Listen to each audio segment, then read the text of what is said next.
Survey করে দেখা গেছে মেয়েদের থেকে ছেলেদের হার্ট অ্যাটাক বেশি হয়, হওয়াটাই স্বাভাবিক।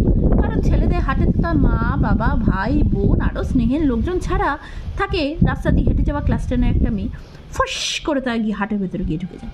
আবার ধরুন ছাদে স্নান করে আসা কোনো বৌদি চুল ছাপটাচ্ছে, সেটা দেখার পরই সে আবার হুস করে গিয়ে তার হার্টের ভেতরে ঢুকে যায়।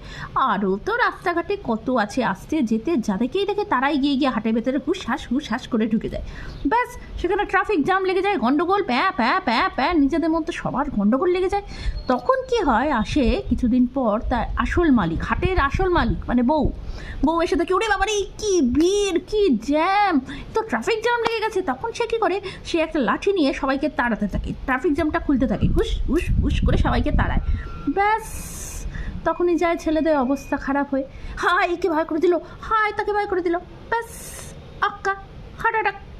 আর মেয়েদের ক্ষেত্রে কী হয়, মেয়েদের তো একটা হার্ট, তার ভেতর থেকে মা বাবা ভাই বোন, বিয়ের আগে, বিয়ের পরে মা বাবা ভাই বোন হুস থাকে স্বামী বর, তারপরে হয় একটা কচি, থাকে সেই কচি।